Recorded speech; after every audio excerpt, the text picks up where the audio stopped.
Hey, Rent to Retires. Thanks for joining us today. We have a special treat for y'all. We are joined by Jackson. Jackson is a real estate investor who's used the Rent to Retirement Network some. Jackson, how you doing today? Doing well. Thank you very much. Thank you for having Aw- me. Awesome. Well, it's great to have you here. Why don't you tell us a little bit about your journey into real estate? How did you get interested in real estate, and kind of what made you decide to take that first step? So I started my real estate journey about a year and a half ago. My profession, I'm a healthcare professional. I've been a registered nurse for the last 10 years, working in the emergency department.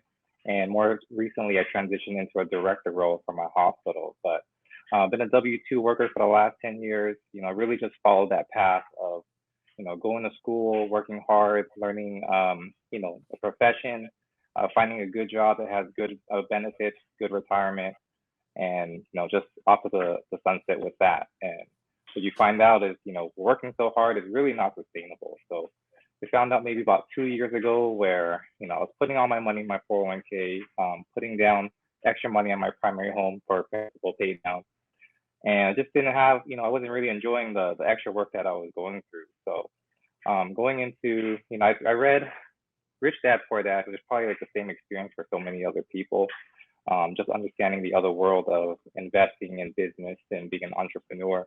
And that's really what kind of, gave me that mind switch that I really just needed to utilize my income and my profession and utilize that income to invest into better paying assets. And going into real estate, just listening to podcasts, and you just kind of get turned over from bigger pockets to, rather real estate, Morris Invest. I mean, you kind of just hear about these kind of things. And Rent to Retirement was one of those ads that I reached out to. I reached out to several turnkey companies at the time, but Rent to Retirement by far is the best out of all of them that I reached out to, and I've been working with them for the last year and a half. Yeah. So what led you? I mean, you talked about how, you were reading about it and, you wanted to replace some of that income, but what made you actually take the first step? Because a lot of people look at their 401k and go, I don't know if this is going to work. Yeah. A lot of people listen to real estate podcasts, but not a lot of people actually get off the couch and buy the first one. So what spurred you to actually take action? I think what really made that jump was the pandemic. Of course, 2020 was a crazy year for a lot of people. Still crazy at this moment, but as a healthcare worker, you hear as a registered nurse, healthcare is on the rise. We have baby boomers. There's always going to be jobs for everybody. And when the pandemic hit, especially March of 2020, although the world shut down, the nation shut down, a lot of healthcare workers were deemed heroes and essential workers. In truth, not everybody, not all nurses were essential, right? We had elective surgeries that were canceled. We had everybody staying home, not getting injured, not getting sick. So the emergency departments, really weren't that busy, at least in the beginning part. Like right now, there is a high need at this point, but in the beginning, it really wasn't. And I had two jobs. I was a director for my hospital, and I had my side gig as in the emergency department. And during that beginning of the shutdowns, they really didn't have a need for us. I kind of got furloughed for a little bit in the ER, and I just realized it's not all nurses are essential. You can only do what's in your control, and that's really what took the jump. That maybe I should be investing into something else that can be asset producing, get some passive income along the way, where I wouldn't have to rely on the W-2 jobs. I wouldn't have to rely on that, and just to find some financial freedom along the way. Yeah, I know people say that healthcare never goes into a recession, but I think we've seen Yeah, over the past 10 years or so, and especially over the pandemic, it can get hit kind of hard. My wife works in the healthcare industry, and yeah, right, right. her hours were cut for a little while, even though Mhm, things were going crazy, and everybody needed the frontline workers. So mhm. you haven't just started investing; you jumped in the deep end. Why don't you tell us a I little bit did. about how many how many properties have you bought in the last 1.5 2 years, and kind of what are your So my plans going forward? yeah, my first property I purchased through rental retirement. Well, my first three properties actually I bought in June of 2020. And what first started off is just first thing is first was to educate myself, listening to the podcast. because I had my W-2 job. I had a good profession. I made enough income that I could qualify for, low interest rates, the best interest rate for conventional financing. And I had a lot of equity in my primary home because I was paying off principal, early on for the last 5 years. So I was sitting on a lot of debt equity that I didn't utilize. And in educating myself, I realized I should do a cash out refi. So I did a cash out refi in my primary home. I pulled out $200,000, which added about 900 on my mortgage. And with that 200,000, I reached out to Rent to Retirement. I had a strategy call with Zach Lemaster. We looked at different markets from Indiana, Kansas State, Missouri, Cleveland, Ohio as probably the best options for me and what I was looking for. So I had 200,000 saved, so ready to invest. Living in Los Angeles, California, it's a little bit daunting to go out of state, which I'm sure is for a lot of people. It's been said, it's been done, but not a lot of people experience it. So what I actually did is my wife and I, we flew out to Kansas State, Missouri. Took a little bit of time from the pandemic where they weren't that shut down. At least got to eat in the restaurant for the first time in a couple months, and just looked at properties, just looked at the community, looked at pretty much the whole strategy. Met with the property management team, and we just knew that was the next step for us. So after that weekend in Kansas State, we put two properties, single family and a duplex, under contract. And so I bought a single family, a duplex in Kansas State, Missouri, and then also put a Columbus, Ohio property, single family, under contract, without even looking at the properties at this time because I trust in the company and I trust in what they were doing. Those three properties produced cash flow that actually paid off the $200,000 that I pulled out. Right, the three properties are paying off the homes, paying off my debt services, and produced enough cash flow, about $1,000 to pay off the 200K loan that I took out. So now I have another extra 100,000. What am I going to do with this money? Where the real fun begins as far as investing goes.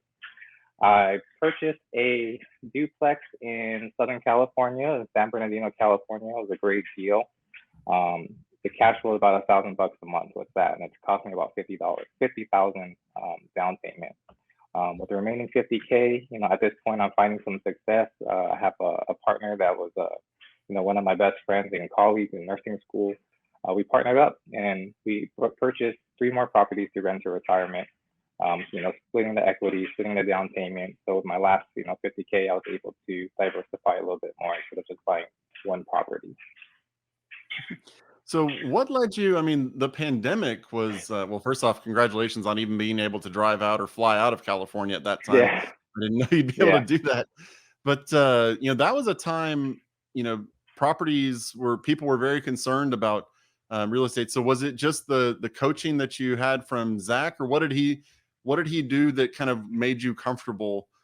Investing at a time when people that was June was maybe getting to the point where real estate you realized wasn't going to have the crash, but people were still worried about Right, crashing in June. absolutely. And they're still worried about crashes at this point, right? But yeah, it was the coaching from Zach. If you work with him, you know that he's a very educated, very intelligent person, very calm. What I liked about working with him is that he's not he's not pushy. He's not trying to sell you a product, right? It's really looking out for the customers and just trying to find what's the best strategy for your own personal goals. And if you have goals that align, then you move forward with the business. So just looking at that, seeing that the market wasn't crashing at the point, and even if it did, right, these are all asset producing homes. So even if there was some kind of real estate crash as far as losing equity in your home, you can still endure it, and that's what we did in 2008, right? Just still continue to rent your home, still endure the recession, and then at the end of the day, this is a long-term game, so you're gonna end up on top. Yeah, so why don't we talk a little bit right now? You said you're under contract. You told me before we started you're under contract on 2 more.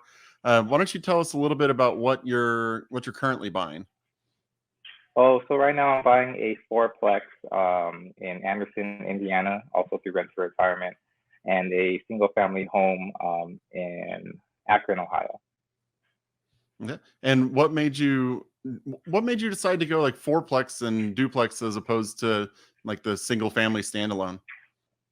Just to be able to diversify through multiple doors. I mean, real estate can be risky, but it's really only risky if you only have, one, two, three properties, right? You find that when you start on this investing journey, one single family home is not really going to break the bank. It's really not going to give you that financial freedom. But the more that you have, the less risk that you're going to mitigate, because if you have, one tenant out of the four that's not paying rent or had to be evicted or maybe have a turnover, at least you have the other three units that can cover that. So you just find that it's better to scale, as high as possible, so that way you have less risk at the end of the day. So what's your end goal here? Are you wanting to just continue building and have, 400, 500 doors, or kind of what's your goal? Um, I haven't thought that big, to be honest. I mean, my thing was I just wanted to find some good assets that I can invest in, have some decent tax deductions along the way, because you couldn't do that with a W-2 job. And when I first said, I just want like five properties, and the five properties, was enough for me. But at the same time, with everything that I have at this point, I've actually found some financial freedom in a sense. I've been working two jobs for the last 10 years in my career. I was actually able to, let go of my part-time job, my secondary job, because of the additional cash flow that I'm making on these investments. So at this point, I'm not thinking about 300, 400. I'm thinking maybe 10 to 20 at this point. And I think I'm going to hit that 10 by the end of the year. So we'll start with that, and we'll continue to reevaluate my strategy. Awesome. Yeah, that's what that's what I was hoping to hear. Is there's no need to, concern yourself and think, oh, I have to get to huge numbers, because I mean, really, like you were Absolutely. saying, anywhere, once you get to, 10, 11, 12 properties, you're talking serious money at that point. Yeah. So are you planning to, is your goal and your plan to continue purchasing with your partner, or are you going to try to stay and get your own, or kind of what's your goal? What's your deal there? What's your plan? A little bit of both right now. So I have about eight conventional loans under my name at this point. And what I found that's best with my partner is that, we both have capital, I have the experience at this point. I can take lead on all the communications and the decision making. And we can use my partner's credit to get more conventional loans. So at this point, if we want to continue working together, I mean, that would be the deal. We would split everything 50-50, but the credit would be on his name. So that way, it's getting a little bit more difficult, that I've noticed, for me to qualify for conventional financing, just because you got to jump through hoops the more loans that you take on. So that's how we benefit on both ends. Yeah, and what made when your trip out to Kansas City, can you tell us a little bit about what happened there that made you feel comfortable investing in that market? Yeah, we actually took a tour. I met one of the property management teams. We took a tour of the city. Um, and at the same time, he's been living there for a good 10, 20 years. He actually came from Southern California too. So we were able to kind of share those experiences and understand the differences between the cultures. And looking at whatever the available inventory, just to show me the communities, right? These are, to have that mindset that these are, you're investing in good communities, blue collar workers, hard workers, and potentially long term tenants. And the rehab itself was actually pretty top notch. So just to have that peace of mind that you're actually investing in something tangible, something that that you're not going to be buying something that's not advertised.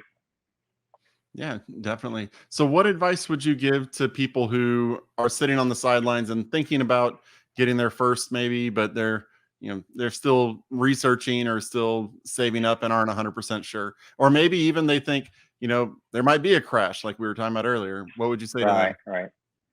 I think first things first is you have to educate yourself, understand the process. But there's only so many podcasts and so many books that you can go through before actually experiencing it. I mean, just go with one. To be honest, one property that costs about 100,000 is only about maybe 20, 25,000 as a down payment as your initial investment, and just learn through the experience from that. I mean, all of my you know 10 properties at this point. Not all of them have been, super successful with no hitches. It comes along the way, but you learn from those experiences and you get better and you just understand the process better. And the more you invest, the better you get at it. So it's just with time and practice. But the hardest part is one, right? They always say the hardest karate belt to start with is actually the white belt because you just got to jump in and just got to learn from there. So why did you choose turnkey? I mean, there's a whole lot of different ways you can invest in real estate. The most frequent you hear about is the whole BRRRR method: the buy, Right. rehab, renovate, refinance, rent, repeat. Yeah, yeah, yeah. Why did you choose turnkey? Well, just because, I'm a busy guy. I have two jobs. My idea is not to be a real estate professional at this point. Right. I'm a healthcare professional. That's my full-time job. That's my line of work. That's what I love doing. Buying investment properties is, to build wealth accumulation, and that's the goal. And I don't have time to be monitoring for contractors and doing all that legwork. So to find a turnkey property, just something to put my money in, rather than to invest in stocks in your 401 that has, variable returns. That was just like the best fit for me in my situation. So to be able to invest in a turnkey property, already had a tenant right away, immediately cash flowing, was what I needed. Because like I said, I did take out a 200K cash out refi, and now I have to make up this $900 a month mortgage in 2 months, right? So I don't really have time to be, wasting 3 to 6 months to get my investment back. So we need to work now. Yeah, definitely. So, one other thing I wanted to ask you was when it came to, and now the question is totally slipping my mind. I really wanted, really wanted to ask it to you. Oh, when your investments, how much time a month are you taking with managing your managers and dealing with your properties? About how many hours a month would you say you're doing? Hmm, I probably put in about like an hour a day. I probably don't even need to be putting that much, but I like looking at I'm very organized in that sense. I like to do my own books just to make sure everything's matching. But realistically, for like my partner, he really doesn't have to put in anything. I'll give him just quick updates on a month-to-month basis, just to let him know that, rent checks are collected, they're going to be distributed, and things like that. So, I mean, probably an hour a day just to make sure everything is okay, just to keep up with your communication. So, not taking too much time at all. An hour a day. Hmm. Oh wow, that's I wasn't expecting to hear quite that much. So what are you just calling your property manager or just checking your Oh statements no, I or just I just look at my statements. As far as communicating with the managers, as far as that, I mean, really, realistically, 5 hours a month is all you need just to make sure you're getting your checks in, and if you had any questions along the way. But everything gets managed by the managers. They send you your statements at the end of the month. They do the direct deposits for you.